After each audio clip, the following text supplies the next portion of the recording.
Margaret Jacobi, who is currently on sabbatical in Australia. So we're going to hear a recorded prayer from her in a moment.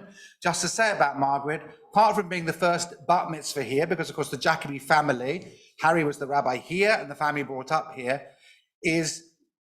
had just finished nearly 30 years as our colleague in Birmingham Progressive Synagogue. She's had the good fortune to retire nice and early and is finishing her time really, not in Birmingham, Alabama, Birmingham, anywhere else, but in Australia. And here she is, Rabbi Dr. Margaret Jacobi.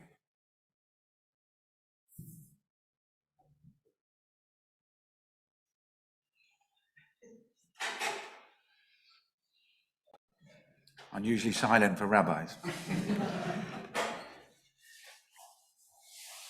I'm sorry I'm missing this year's Harry Martin Jacobi Memorial Lecture. At the time Richard's giving it, I'll be in Adelaide on the other side of the world and in the middle of the night. I'm sure that Richard will give an inspiring lecture and a fitting tribute to our dad. The title alone suggests that kindness meant a lot to Dad.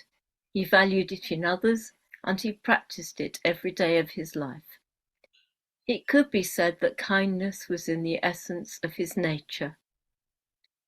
I hope that Richard's lecture will inspire you to live by the value of kindness, practicing gemilut chasadim, deeds of loving kindness, and helping to build a kinder, gentler world. May the prayer of our ancestors be fulfilled. Sim shalom, tova uvracha, chen v'chesed v'rachamim, aleinu v'al kol Yisrael, v'al kol ha'amim. Grant peace, welfare and blessing, grace, love and mercy to us and to all Israel and to all the world. And to quote a more recent song taught to me by my children, Olam Chesed Yibaneh, may we play our part in building this world from love, from kindness and compassion. Amen. Amen.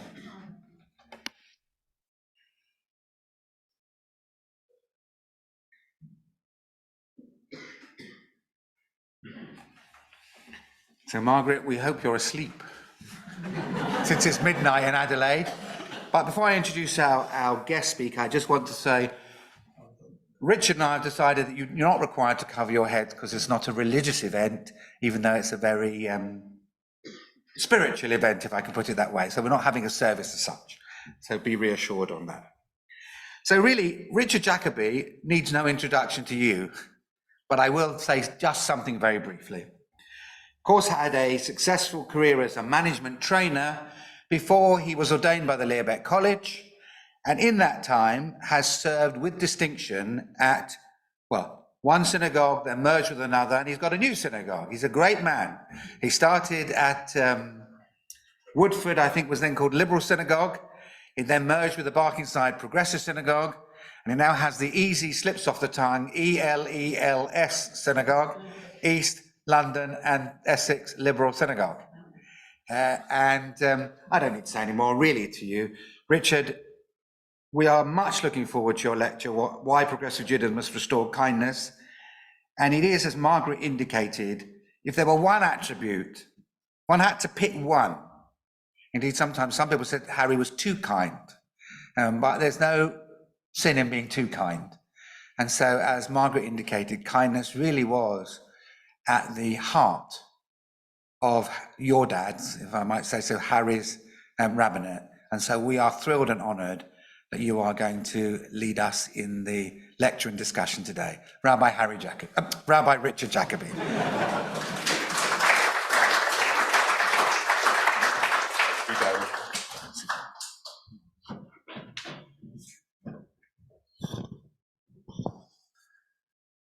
Thank you, Danny, for your kind and somewhat flattering introduction.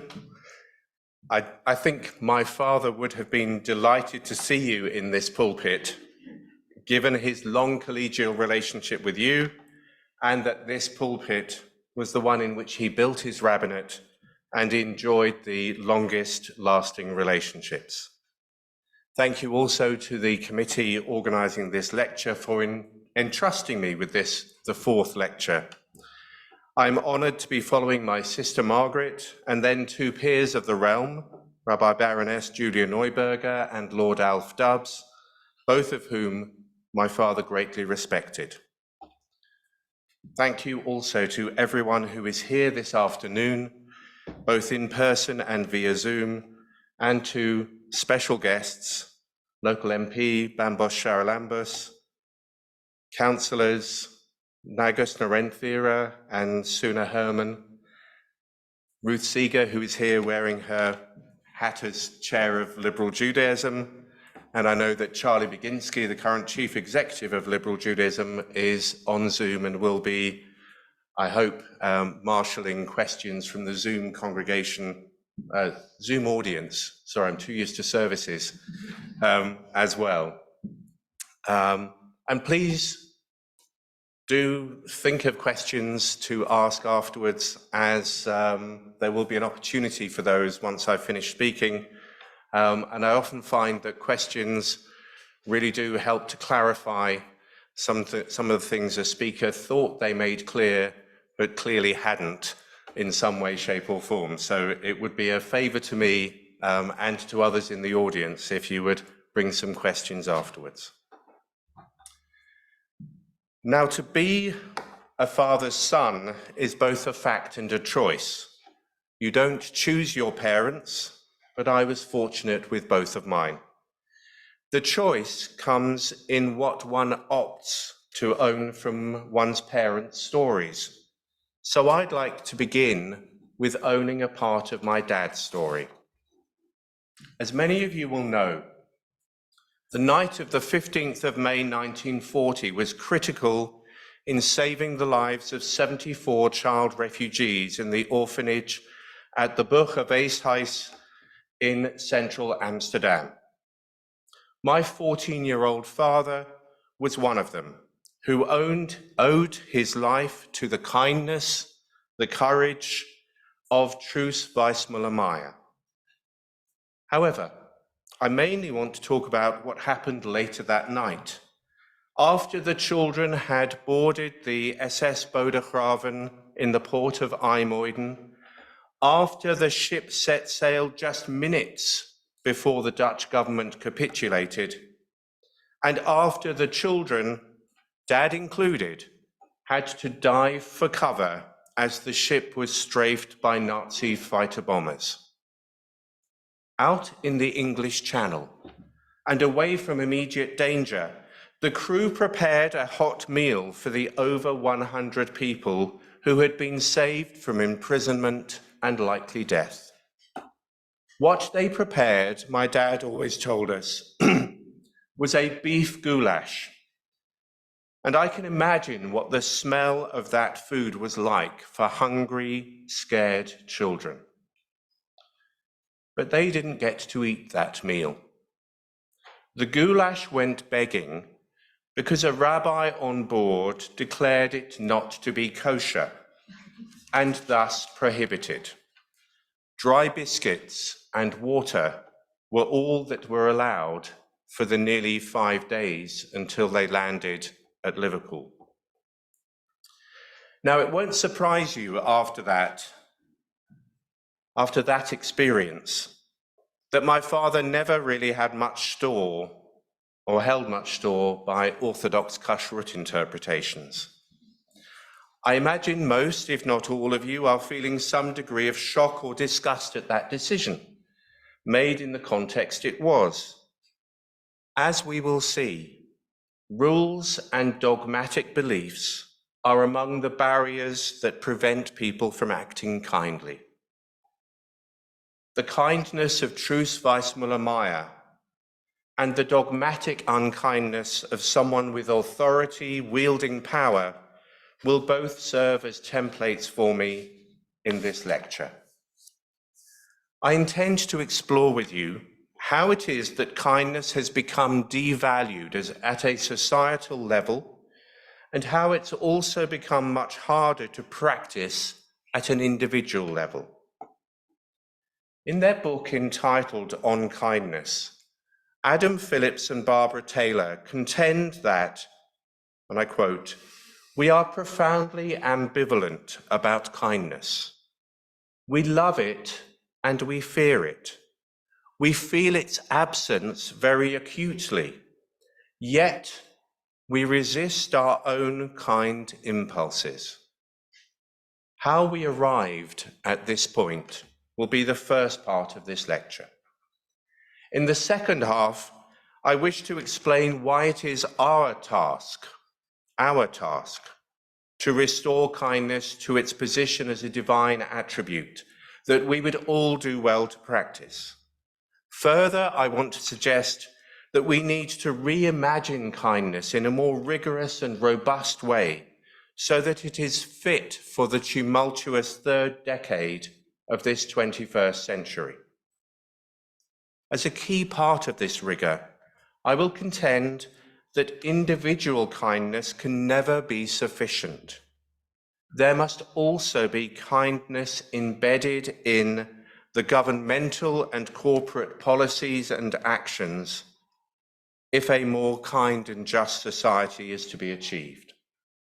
In this sense, I hold that the sort of rigorous kindness that I'm advocating is synonymous with economic and social justice. So let me explain why I chose the particular title, Why Progressive Judaism Must Restore Kindness.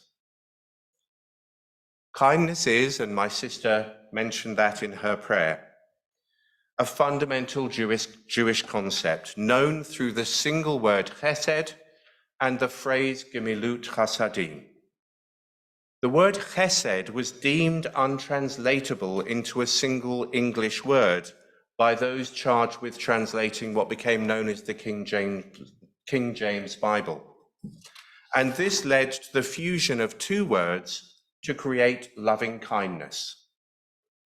This was especially formulated to convey chesed as an attribute of God, one of the 13 listed in Exodus chapter 34, where God is called both Rav Chesed, abounding in loving kindness, and also Notzer Chesed, extending kindness to the 1000th generation.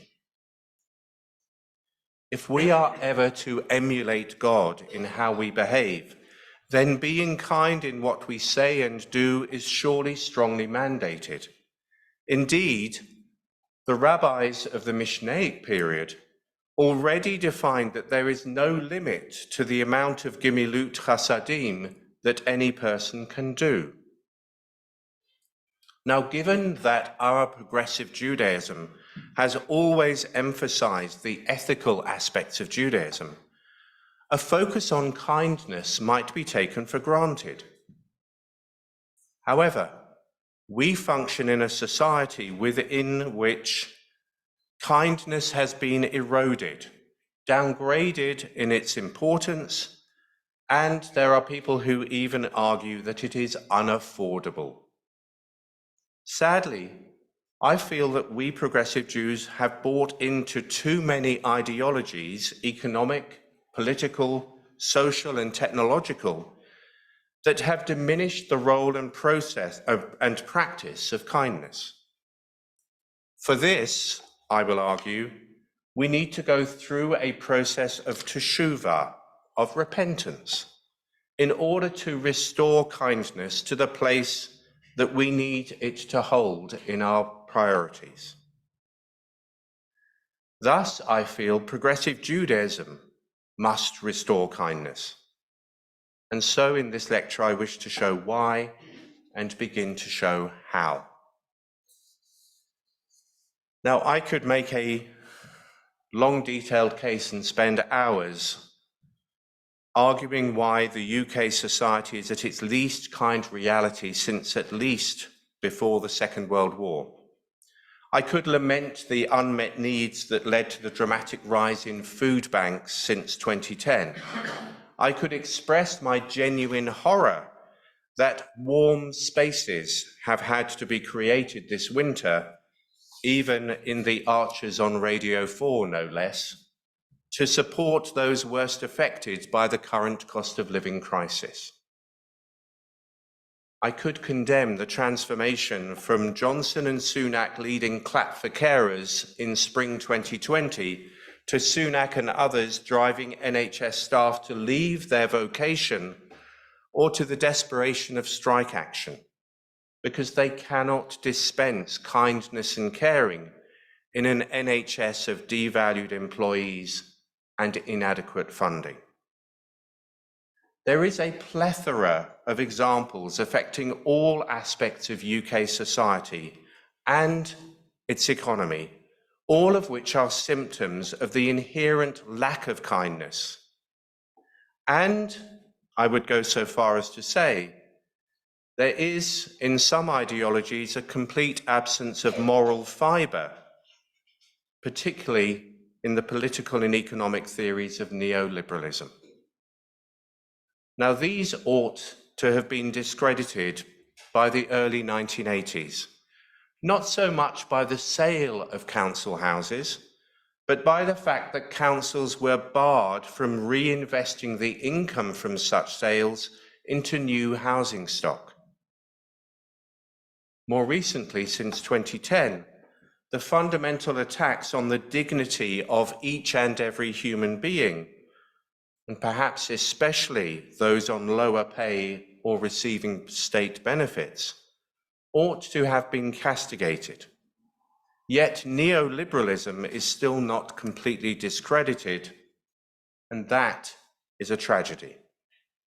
So we find ourselves in what I might term a neo-feudal society, in which a small group of lords and masters, and yes, it is a predominantly male group, hoard a disproportionate share of the nation's wealth. Data from the Office of National Statistics at the beginning of 2022 showed that, and I quote, the wealthiest 10% of households held 43% of all the wealth in Great Britain in the latest period. In comparison, the bottom 50%, and I suspect we're all probably lurking in there somewhere, held only 9%. Wealth distribution, which had been improving year by year, decade by decade, from 1918 through to around 1980, has worsened since then. The COVID pandemic and the current shocks caused both by Putin's invasion of Ukraine and Brexit have only compounded this. It's an Anglo-American disease, mainly caused by neoliberalism, but it has also, ironically, been fueled by such seductively progressive ideas as meritocracy. We progressives have spent several decades believing that equal opportunity would give everyone the chance to achieve their goals. However, as Professor Michael Sandel has analysed with devastating precision in his book, The Tyranny of Merit, such ideas mean now that the wealthiest people believe they have earned their riches and they have earned the right to keep hold of them. Simultaneously, these same ideas have left the poor more naked than ever, and with, he laments, seemingly no one to blame except themselves. As he states, the tyranny of merit consists of a cluster of attitudes and circumstances that, taken together, have made meritocracy toxic. First, under conditions of rampant inequality and stalled social mobility, reiterating the message that we are responsible for our fate and deserve what we get, erodes solidarity and demoralizes those left behind by globalization. Second, insisting that a college, and we would of course say university, degree is a primary route, the primary route to a respectable job and a decent life, creates a credentialist prejudice that undermines the dignity of work and demeans those who have not been to college. And third, insisting that social and political problems are best solved by highly educated, value-neutral experts is a technocratic conceit that corrupts democracy and disempowers ordinary citizens. There is so much in that paragraph that I could take the whole of the rest of this lecture to unpack it. But the bottom line for me is that those who believe in progressive values also need to hit a reset button and address the tyrannies that are blighting society right here, right now. These tyrannies have only worsened through the COVID pandemic, and most recently as the cost of living crisis has affected a larger proportion of the in-work population than at any time since the Second World War. When life expectancy for some in this country, mainly those who are poorer, is now falling, something is desperately wrong.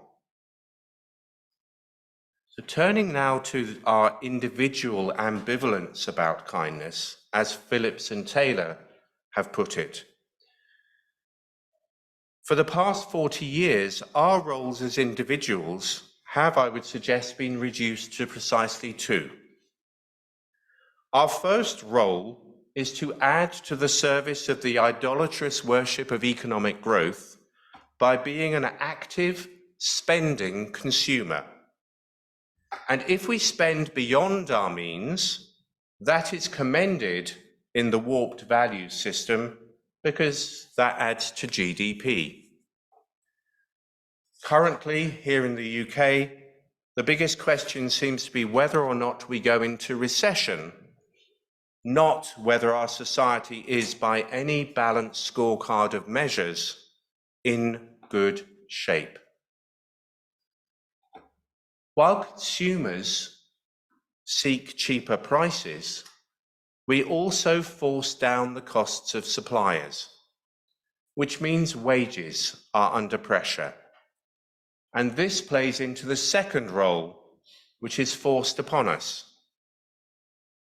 And that is that we are commodities. If I, as a commodity, can provide the skills or services needed at a lower rate than you, then I will be purchased and you will go without. And if that product or service can be found elsewhere in the world cheaper, as referenced by Michael Sandel's words about globalization above, then both you and I will lose out. And now in the 2020s, with rapid advances in artificial intelligence and in the variety of robots and the functions that they can fulfill, we will see even more jobs lost to the latest technological revolution. Now, lastly, and perhaps most importantly for my topic, and I think for all of us in progressive Jewish communities, we have stark data alongside lived experience of the social impact of all these revolutions, socially, economically, politically, technologically, of especially the last 15 years. In her 2020 book entitled The Lonely Century, Norina Hertz, who is based at University College London, assesses the impact of loneliness upon us human beings. In the context of work, she says, whilst the majority of employees would rather work in a place where everyone's kind and nice, in our neoliberal capitalist system, kindness and niceness are traits which are significantly undervalued. Jobs that actively solicit such qualities, such as teaching, nursing, and social work, pay significantly below average. Hertz's extensive research shows that all ages and all stages of life are experiencing the loneliness of her title. Some of her findings regarding the use of screen-based technologies would be funny if they weren't so sad. Some examples. A child development expert based here in the UK is so concerned about the fundamental lack of interpersonal skills in preschool children that she has nurseries hand out scripts for parents to use with their children. Tell me one nice thing you've done today is one script. Look at that dog is another. At one American university, they have introduced a course in how to read faces. At Boston College, one lecturer provides a 22-point set of rules to college students, university students, for an assignment to earn extra credit by inviting someone out for an in real life date, and then actually going on that date and talking to the person. By the way, no alcohol and no physical touching beyond a friendly hug are allowed.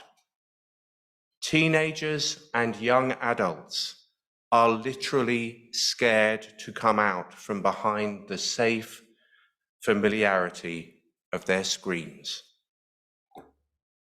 These screens are becoming gods to which we are addicted, and I know I'm guilty.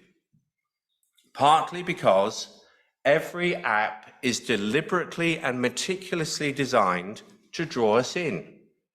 As Norina Hertz puts it, it's the omnipresence as well as the omnipotence of our devices that's the problem. Now, we rabbis are used to thinking about omnipresence and omnipotence, but not usually in this context. This accelerated pace of change, only exacerbated by the COVID pandemic, is literally changing our brains and rewiring our systems. It's making us less sociable, less aware of each other, less kind.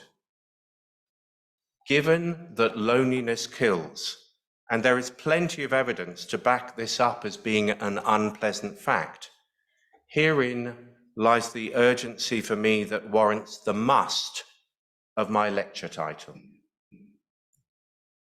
Now, for me at least, the teshuvah that is needed in progressive Judaism is for our overemphasis on the sovereignty of the individual and of their right to make choices that are in their own interest. We've helped to overbalance society. Sometimes individuals have to understand that the wider interest of society as a whole needs them to agree or accept things that compromise or affect their own personal interests. So now, let me move towards what I mean by kindness and set out some thinking and steps towards restoring its rightful place in our individual and communal lives. In the early days that I have been doing of thinking, that I have been doing with Rabbi Pete Tobias, based on his book, Putting the O in God, we formulated what we call rigorous kindness. Latterly, joined by Rabbi Judith Rosenberry, we have affirmed the value of a phrase that deliberately mixes one term that is widely seen as soft with another hard word. This is because a naive or woolly kindness is too often susceptible to manipulation by people who might have their own malign or selfish intent. And incidentally, the second edition of Pete's book, which is now available, has an added chapter introducing this thinking. A well-known example might help. Some Labour members of Parliament felt that the leadership debate in 2015 needed to be broader based, so that a richer debate took place. So they nominated Jeremy Corbyn, even though they did not want to see him as leader. they kindly opened the door for discussion, and we all know what happened. So we need to learn to ensure that our kindness is rigorous. Then it will robustly prevent us from being outmaneuvered by people who are seeking their self-serving goals. And further, the rigor will ensure that when we are kind, it has the impact that we intend and not unintended consequences. So let's look at the nature of the kindness that I'm in favor of restoring. The use of the term chesed in the Bible was analyzed by my friend and colleague Rabbi David Yehuda Stern in his dissertation last year. We should not be surprised to learn that chesed was used as a term in God's behavior towards people, in people's behavior towards God, and in people's behavior towards each other. And critically, we are talking more widely than intra-Jewish relationships. Chesed also applied in relationships with non-Jews. Post-biblically, in rabbinic literature around the early 3rd century CE, we first see the term gemilut chasadim, acts of loving kindness, which my sister and I have mentioned earlier. These are acts performed by people, and it's during this period that we start to see a distinction emerging between those acts that are performed where there can be gratitude or there might be the possibility of reciprocity, and those where such responses are not possible. So, for example, helping at the funeral of a deceased peer would be an act where there's no possibility of reciprocal action. While assisting that peer, if they had the unfortunate event of burying their child, would be an example of the former. Possibility of gratitude, possibility of some sort of reciprocal action down the line. Now, this potential for a hierarchy between altruistic kindness and that where there could be a potentially reciprocal action emerged over later centuries and is the subject of ongoing debate. I'm going to call that debate a distraction. Kindness is best understood, as today's psychologists do, as an act which is carried out to benefit others. Full stop. Of course, in wider society, kindness originally derived from the word kin, meaning those to whom we are close. And so it involves actions done for those about whom we care in some way. However, Phillips and Taylor argue that the ambivalence about kindness that I mentioned in my introduction is because kindness comes from the part of ourselves that we are most disturbed by, the part that knows how much assurance and genuine reassurance is required by us to sustain our sense of viability. They also make clear, as a consequence of that both offering and accepting kindness comes from a place of vulnerability. And because of that, the alpha male has often delegated the whole area of kindness to women and children. Much of the work associated with kindness was unpaid, and as a direct consequence of this, was and still is hugely undervalued. It is as true now as ever that caring and nurturing professions, nursing, health and social care, teaching, social work, and so on, have a majority of women and so are undervalued by governing classes, aka the patriarchy. Since economic neoliberalism took root, such areas of the economy have been more harshly devalued as they have been seen as part of big government. Even the definition of all these roles as essential key workers during the pandemic did nothing to change this trend. Again, that Thursday evening clap for carers moment did nothing to improve the spending power of those we applauded. As an essential part of pursuing rigorous kindness, we have to overturn the embedded sexism concerning kindness. And so what I'm proposing this afternoon is the beginning of a manifesto, which applies at the micro level of the individual and their words and deeds, but which also pertains to the macro levels of community, society, nation, and world. To begin at the individual level is perhaps the easiest to set out briefly. If progressive Judaism is to restore kindness, we might helpfully embrace and remind ourselves of the idea that kindness is divinely inspired. What I mean by that is, most Jewish theologies would suggest that God has never been a thoughtless or ill-considered speaker or actor, and so neither should we. Further, most theologies would position divine loving kindness, or chesed, as not being a gendered feminine attribute only to be emulated by women. Therefore, we have a major piece of work to do, that kindness within progressive Judaism is expected equally of both all genders. I, identifying myself as male, need to be seeing kindness as a driver of my words and deeds every bit as much as someone who identifies as female.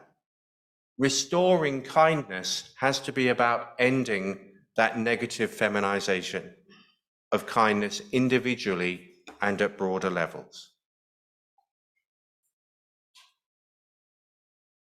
There is a further urgency for all of us to address this, because there is accumulating evidence that the habits and skills of socializing that were disrupted in adults and children by the pandemic have not fully resumed. Whilst our responses during the pandemic often included acts of great kindness and day-to-day support for individuals, the return to work and the return to education has drawn us back into a busier, catch-up mode of life.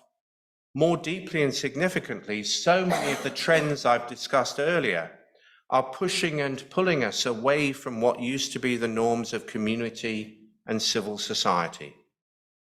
A further example: since the arrival in our lives of Alexa, Siri, and the like, the virtual assistants of our phones and our smart speakers, and also in the take-up in varied life and work settings of robots and artificial intelligence, a trend that began with the likes of Twitter's 140-character messages has accelerated. We are becoming more curt, more clipped, short in our speech and our written communications. Do you say please and thank you to Siri or Alexa? I don't. And gradually it becomes harder to ensure that texts, WhatsApp messages, other short messages respect the humanity of the receiver. Also, when these mainly female-voiced assistants like Alexa don't rebuke us for shouting or being rude, we normalize a harsh way of speaking without consequence. And that then transfers into real-life conversations. Spoken violence towards women and girls is being affected by the dissonance between a human reaction to curt speech and the artificial intelligence passive, unemotional acceptance of such unkind speech. One last little anecdote. as far back as a 1973 research project, Christian pastors working on a sermon about the parable of the Good Samaritan hurried past an actor portraying a person in distress for the simple reason that they were late. The pressures we are all under have increased since then, and I'm certain that I have unintentionally done something similar in my career as well. We are in a time when each of us is beset by more information daily than we can cope with, when technology advances at continuing exponential rates, when manipulation by bots, by culture war peddlers, by demagogues, by populists distracts us, upsets us, and all too often confuses us. Yet, the ingredients for a better engagement with the contemporary world are closer to hand than we might think. A renewed and updated focus on the core theology and values of progressive Judaism, viewed through the potentially more accessible lens of rigorous kindness, can provide us with an anchoring framework. As my friend and colleague Rabbi Judith Rosenberry recently wrote, the combined real-work disasters of global injustice and climate catastrophe in a sense demand that we reconfigure the meta-narrative of ethical monotheism so that liberal Jews can continue to play an essential part in the global movement that is offering future hope to many, not just a particular few. We as individuals need to focus time and effort in learning how to apply kindness in a rigorous way. We need, as Martin Buber famously wrote, to begin with oneself, but not to end with oneself, to start from oneself, but not to aim at oneself. We can, of course, only change ourselves. And the aim of this change will be to impact on others and the world in a rigorously kind way. Further, we owe ourselves a kindness. When the rabbis declared that there is no limit to the amount of gemilut chasadim that anyone can do, they created an unachievable goal. That is echoed in modern secular terms by Phillips and Taylor, who wrote, "We usually have the wherewithal to be kind. Kindness is not an expert skill, and it gives us pleasure. And yet we are extremely disturbed by it. We are never as kind as we want to be. So we have to cut ourselves some slack. We have to forgive ourselves for not being perfectly kind. To accept, as a different rabbi put it, lo alecha hamlacha ligmor v'lo ata ben chorin lehibatel mimena. It is not for us to complete the work, but we also acknowledge that we cannot opt out, we must play our part. So we need to look consciously and explicitly to nurture a mindset of looking up and looking around, of pocketing the phone, or dare I say it, leaving it at home. We might then once again notice the person in the supermarket aisle who needs a hand. We might offer something to the street homeless person we would otherwise rush past. We might even exchange a short chat with the checkout person and so on.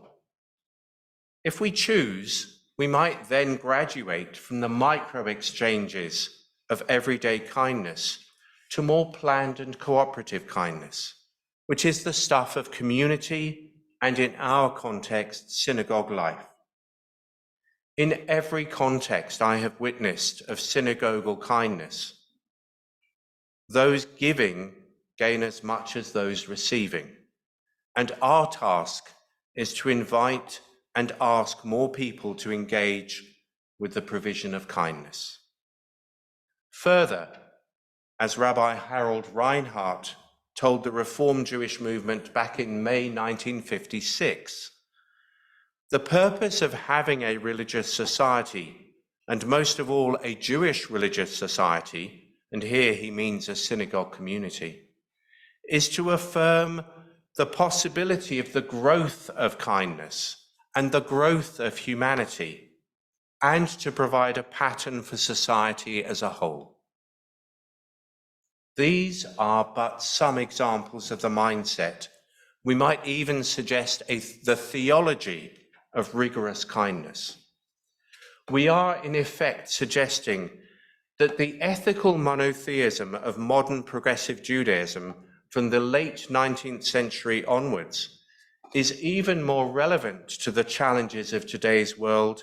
It simply needs updating to address the changed circumstances of today. So in our role as consumers, rigorous kindness involves us asserting our individual and collective power. That could mean boycotting companies that impose 0 hours contracts, or that refuse to recognize unions, or that commit human rights violations. It might mean us reminding capitalists that their founding father, Adam Smith, wrote extensively about the importance of empathy, community, and pluralism in his book, The Theory of Moral Sentiment, which was the precursor to his better known The Wealth of Nations. Capitalism used to embrace and incorporate morality until Milton Friedman's neoliberal warped version of it imposed the god of shareholder value. So the circumstances that I've described so far in this lecture cannot be addressed adequately if we only engage at the individual level. So we need a different C to consumer or commodity. Citizen. One goal of our rigorous kindness has to be to create an updated participatory democracy in which matters great and small are not decided by a once every 5 years election, but by active involvement of the demos, that's us, the people, in addressing major policy questions of this time. How we address climate change, how we ensure adequate resourcing of the NHS, better childcare provision, better social care for those people who need it, are all far too important to be left to the politicians and their appointed technocrats. I hope there's no offense taken.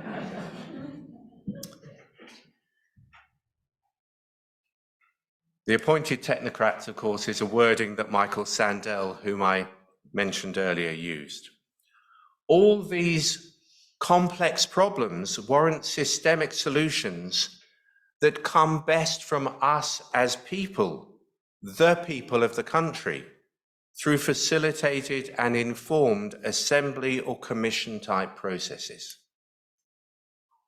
We also need to demand that our government adopts a similar approach to that of Jacinda Ardern's New Zealand government, going beyond the limited metrics of economics to measure success of policy, to embrace measures that are guided by kindness and compassion.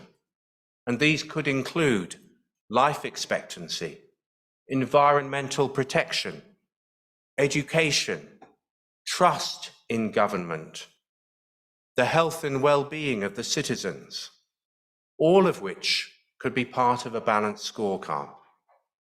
And further, we need government to ensure that high-tech and other multinational businesses do not harm society by their addictive software designs or by designing sexism into their robotics.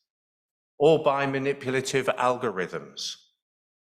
Neither can they take profits without paying taxes. Now, here I'm not talking about conventional big government versus small government party political debate. Instead, I'm talking about better goals that we need to demand for government that will enable society from the least well off upwards to thrive. This too has to be the stuff of rigorous kindness, just as it always was the universalist part of ethical monotheism. So our pursuit of rigorous kindness is not an easy task, but it will be a meaningful practice and journey for us all. It requires us to refuse to treat anyone, including ourselves, as commodities. It asks us to use our powers as consumers to demand better from those who seek our purchasing pounds. It needs us to modernize our citizenship at a first level within local communities, like our synagogues, and to develop cultures of deeply embedded, rigorous kindness. And then, upper level again, as citizens of the state, we need to bolster a practice of rigorous kindness to give dignity to every single person, and to prevent anti-democratic populists or extremists from manipulating their way into power.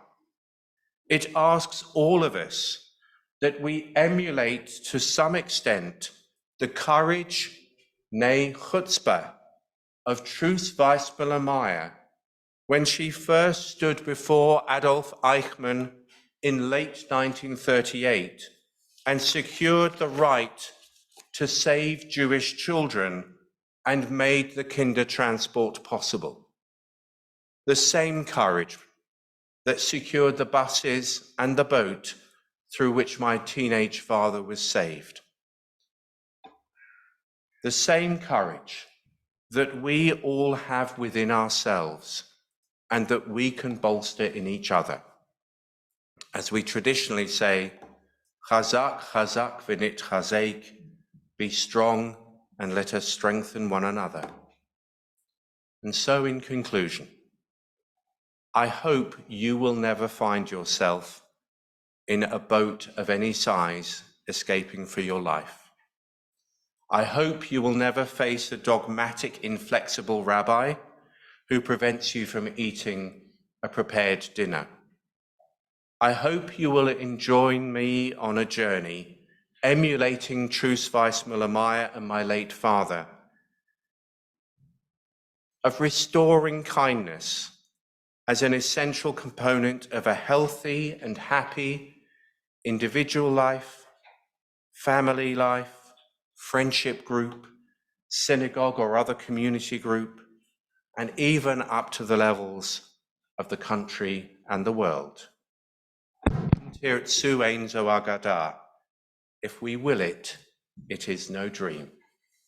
Thank you.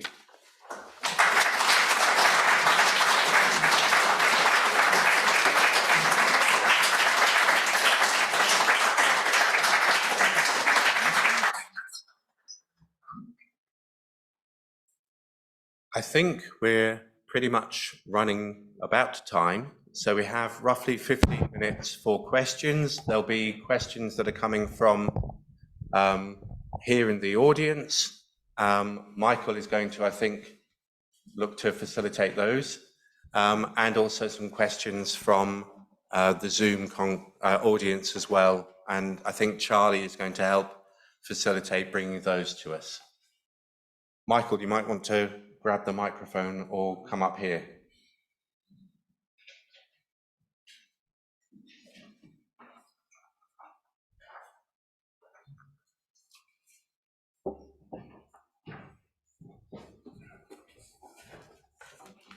I have one. Okay. Well, if you're standing here, you've got the... Done now. Good afternoon. Most Jewish communities do a lot of work under the heading of Chesed, Why do we need to do teshuvah, as you put it? Okay, thank you, Michael, for starting us. And then if anyone else wishes to raise their hand, I'm sure we'll be able to take other questions. Why do we in progressive communities need to do teshuvah when a lot of good work is done within synagogue communities, particularly under the heading of Chesed? I think partly because although we have tried to practice equality in progressive Jewish communities, I'd say we haven't yet achieved full equality. Just to relate an example in my local area, we tallied up as the local rabbis.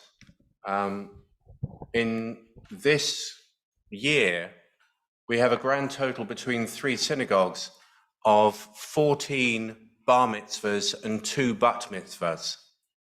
I don't believe that that is the imbalance in the size of the population.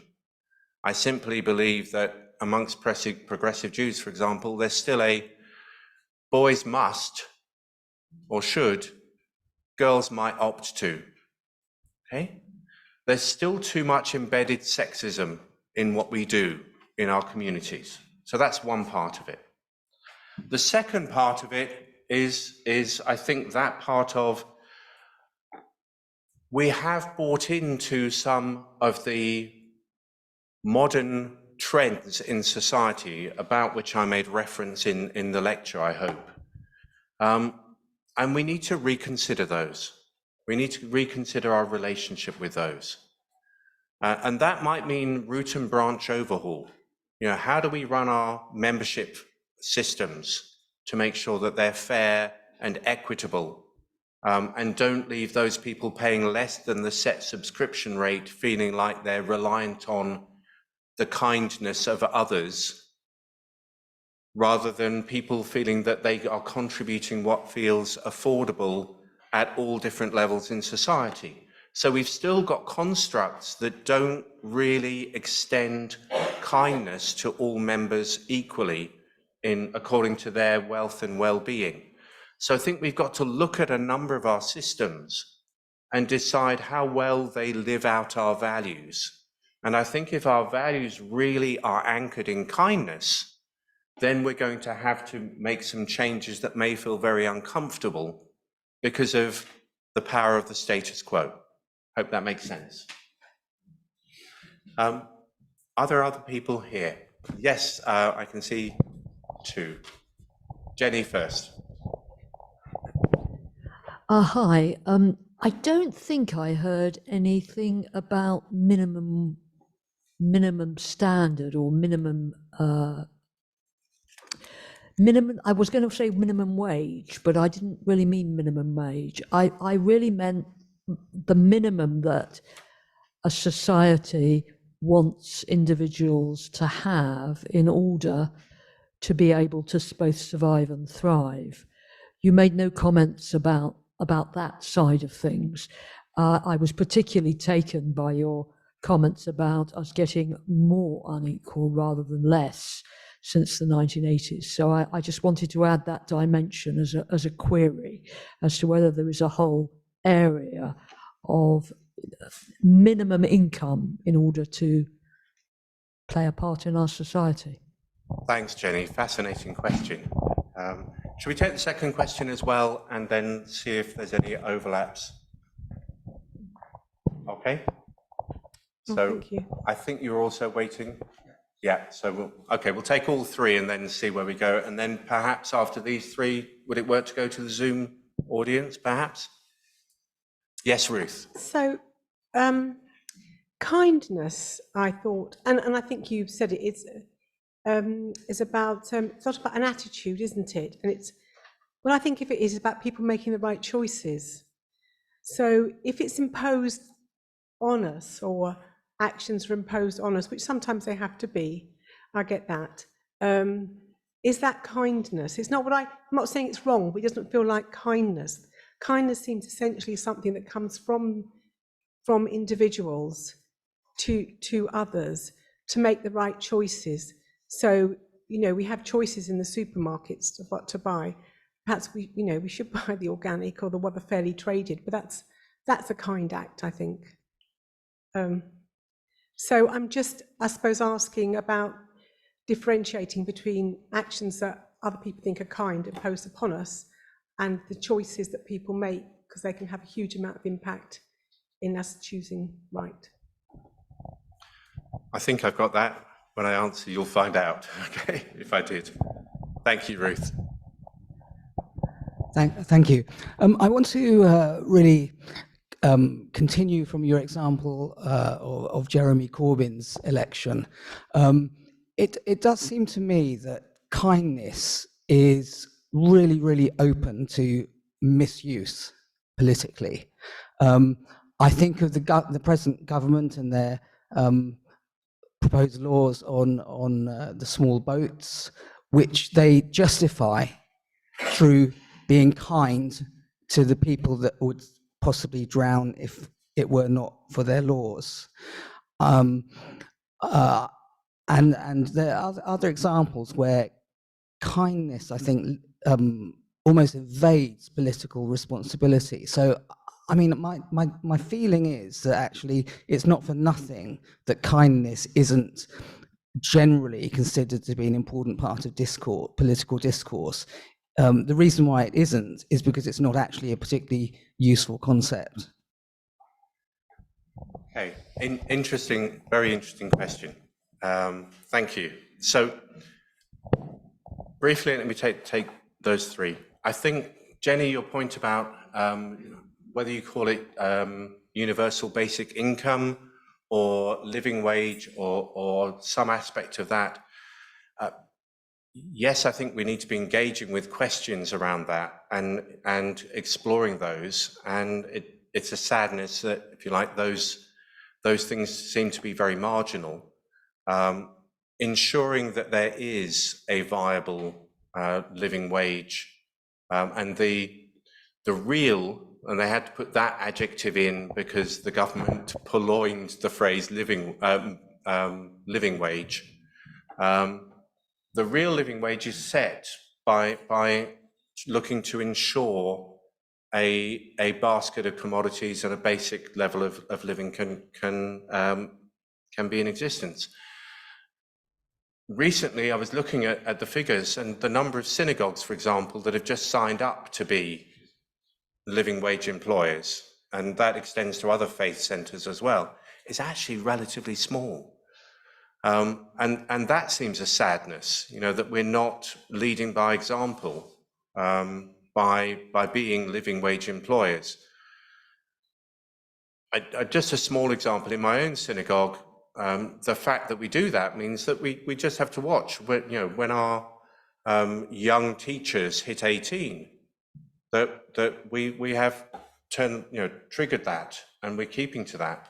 And in other policies, I think it's important, and it becomes a statement of pride. And I've just made that last statement with our current synagogue treasurer in the audience here, so she's nodding, thankfully.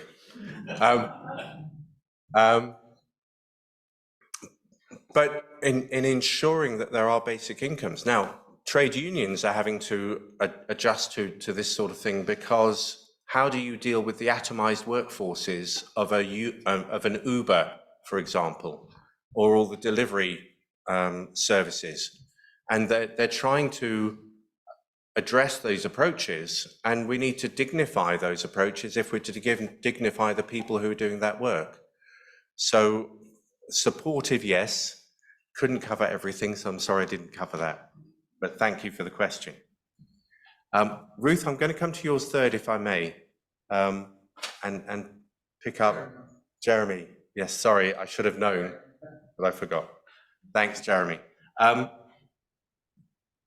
think kindness has been avoided because it can be open to misuse. And I think part of what we need to do is re-legitimize it. And the way we re-legitimize it is by being prepared to work harder at it.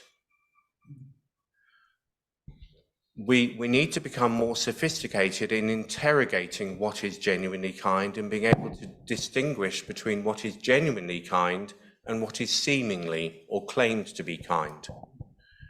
And that, could involve, I'm not saying this is thought through and this is the beginnings of it, certainly those people who advocate that philosophy, for example, should be a subject that is taught from primary school upwards, is part of gearing up to make citizens in adulthood who are more able to think clearly, think critically, and be able to dissect people's manipulative arguments.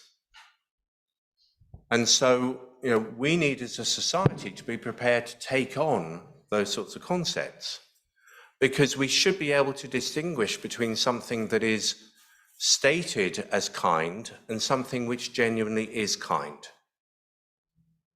And that way we create a more sophisticated society. And that, I think, is part of the long project, if you like, or the long program that I'm talking about. I agree with you, sadly, that's one of the reasons why the word perhaps has been marginalized, because we can't analyze it speedily enough and perceptively enough to distinguish the truth from the sham. So we have some questions Can I on. pick up on Ruth's very quickly, and then I'll come to you, Mark. Kindness imposed on us. I think I would have agreed with you 10 or 20 years ago, Ruth, that a kindness imposed on us, it isn't quite like cod liver oil used to be, this will hurt you, but it's good for you kind of thing. But I think what's happening now is the nature of the way in which our young people are growing up and those pressures that they're coming under means that we take common sense and commonly understood principles of how we live our lives as being shared and understood for granted. If we take those things for granted, we're going to lose them. Some of those things need to be more explicitly reinforced. And how we do that is very delicate. I think we've moved from a society where, and if you'll excuse the example, it used to be so normal to talk to your child in their buggy that sometimes I know parents would find themselves still talking when they'd actually delivered the child to nursery school and were walking home and had an empty buggy. Now what's normal is you've either got the buds in your ears and you're on a phone conversation and you're not engaging with your child, or you're scrolling with one hand while pushing with the other, but you're not engaging with your child.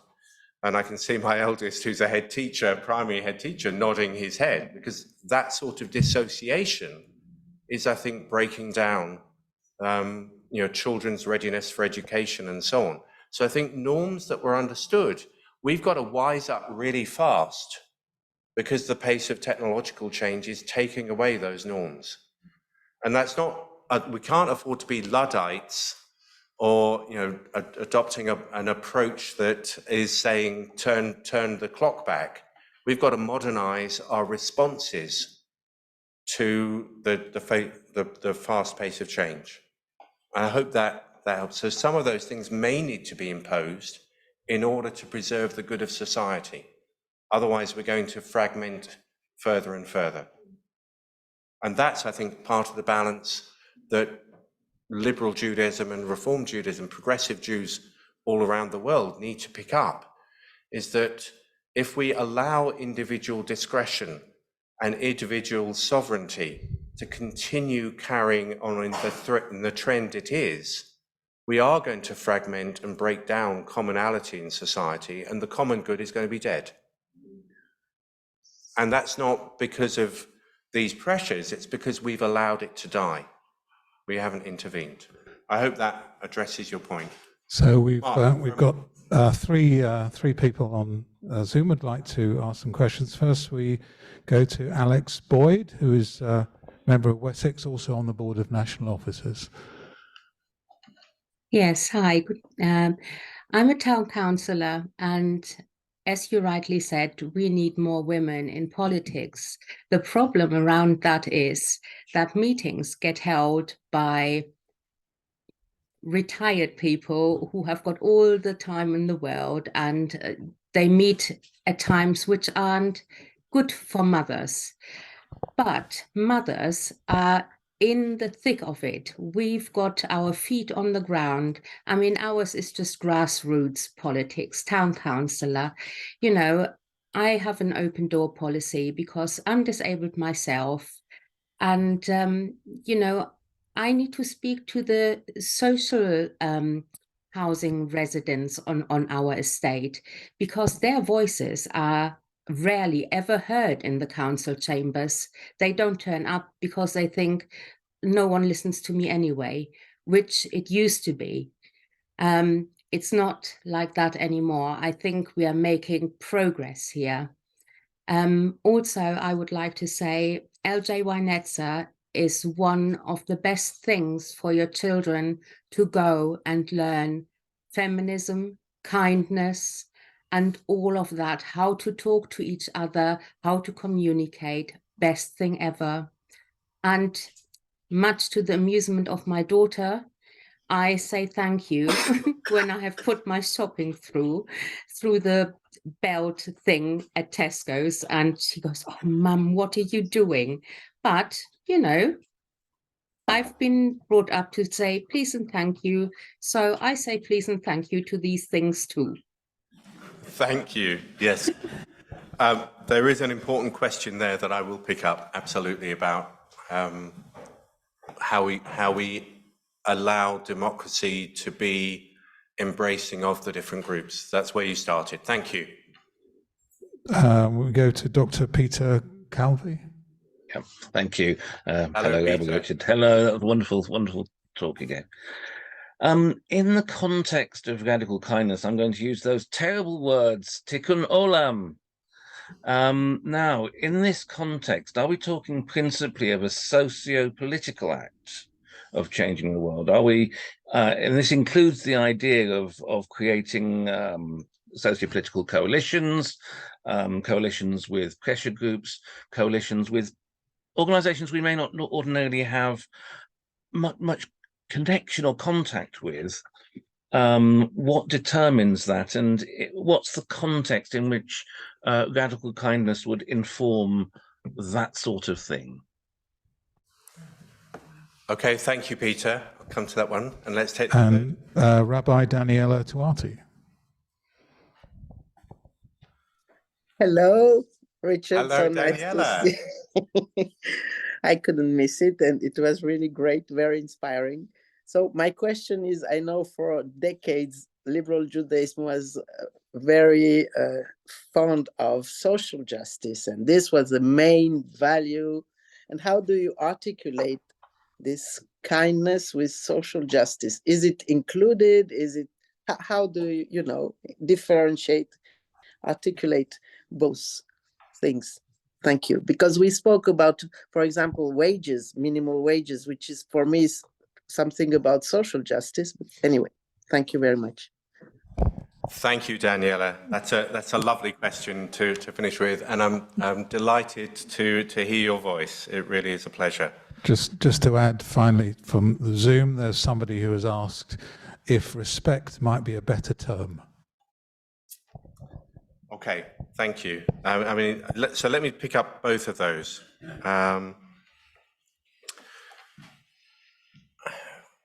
So respect, or talking about social justice, and to some extent, Peter also used the phrase tikkun olam. Tikkun olam is about repairing the world.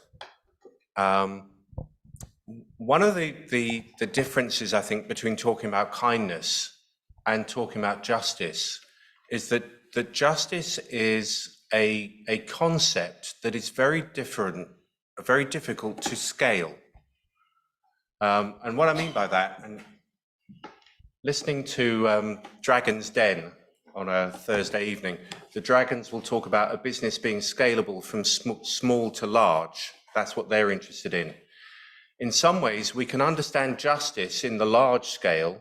It's very difficult to scale it down to individual actions. So if we're focused on social justice, what can we do in the here and now? What can we do when we walk out of this room or leave this Zoom screen to bring about social justice? And actually, that's very difficult to describe. But if we talk about beginning with small acts of kindness, that's scalable, right down to the micro. Each of us can be kind to each other in the next 30 seconds, if we choose to. We know what that looks like. The question then is how we can scale that up through the different levels to make it apply in all areas. And so kindness, I think, allows us to say we start from the position, and Phillips and Taylor talks about it, we all know kindness when we see it, we all know unkindness when we experience it. So you start from something that we all know, and you build from there. And that to me seems like a much more helpful, empowering way for us to be. And I think in some ways the concept of respect, Mark, that you articulated from someone else, has the same problem. What respect means can feel very different to very different people. And so it's difficult to clarify that and to make that into something that can apply in micro transactions, micro engagements, as well as in macro. I think that maybe covers off the third and fourth points. The second point about Tikkun Olam, Peter, yes, there have to be coalitions. And those coalitions can cross religious boundaries, economic boundaries. They're looking for common interest, and common interest is going to be something that can drive change. The work that organizations like Citizens UK do in this sort of area to bring together coalitions which are seemingly unlikely bedfellows is, I think, enormously powerful, and those give us models that we can work to. We're used to seeing some of those being interfaith activities, and I think all those things are very much part of it. Alex, your point about more women in politics and the changes, I mean, how it can be impossible for a nursing mother who's an MP to take their baby into the House of Commons in the 21st century has to be something that we ought to be ashamed about, put very simply. And if we are the sort of society that is letting our past get away of our future, then we still have major problems. That's an obvious example of an unkind practice that shouldn't be allowed, and we need to be courageous in embracing that sort of thing. Timings of meetings to enable mothers to be able to participate in democracy ought to be plain common sense. Danny, I know we've run. I was working out how to tell you kindly your time was up. All right. It's okay. I could pick that. No. That's all I wanted to say is that we know that sort of thing. We can see it. We now need the collective power in society to change it and to say no longer is that acceptable.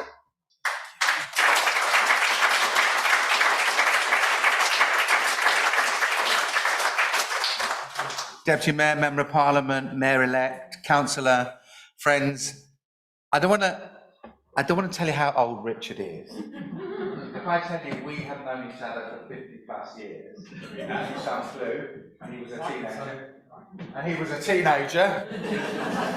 We were teenagers, I should say, because we're about the same age. And I followed Richard's career with admiration. It's thoughtful, it's kind, it's decent. I don't always agree with him, he doesn't always agree with me, but I'll forgive him for that, even and kindly forgive him for that. But I do want to say, Richard, that was a tour de force. I mean, it was incredible. And I don't agree with everything that you said, but I do agree that it was important to have it said. So I'm delighted and thrilled that you took the opportunity to give this lecture in the name of your father, reflecting not only on his kindness, but on a sense of thoughtfulness and steeliness, which he's given you as you move like me into the retirement phase of our careers. So, friends, thank you, friends, and on behalf of all of your friends here, and they're all friends of yours, and many of them are also friends and knew your dad very well. Thank you, Rabbi Richard Jacobi, for this inspiring lecture, and you may continue to talk with him over tea.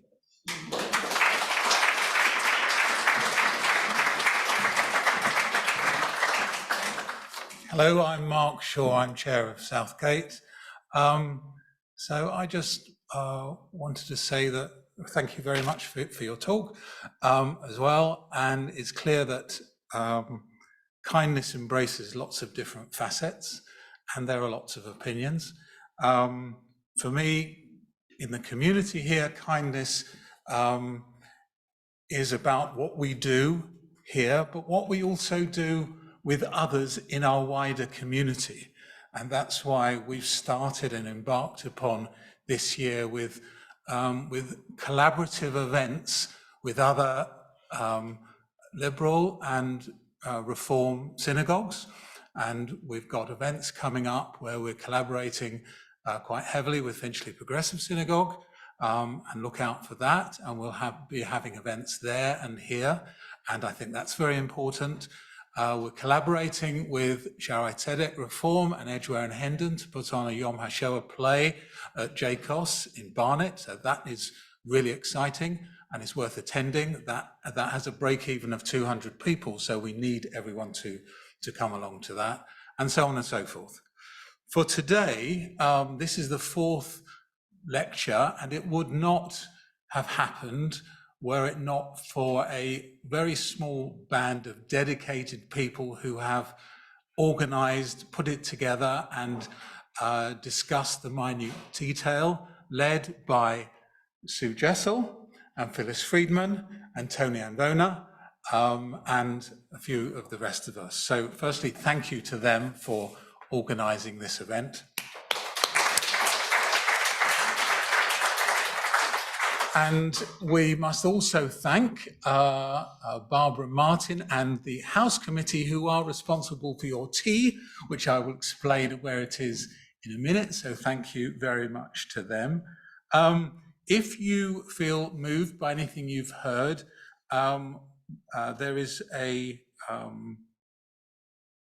charity you can donate to, which is Safe Passage. And that helps the plight of child refugees. And that's on a Just Giving page, which can be found under Fundraising Richard Jacobi. So if you want to give something, please find that website and give something there. And I'm very pleased that we've already decided the next lecture. So put the 7th of April, 2024. It will be round to us in a flash. Where Margaret Shepherd and Edward Kessler will be giving a talk on Jewish-Christian relations. So please mark that down in your diaries. So without further ado, to obtain your tea, it is in the Schindler Hall, which is the hall immediately behind this building. The best way to get there is you go out of the front door when you came in, turn right again, walk down to the end, and that's the entrance to there. Thank you very much to the 28, 29 people, or screens, so probably mid-30s who've joined us on Zoom today, and the 35, 40 people in this room.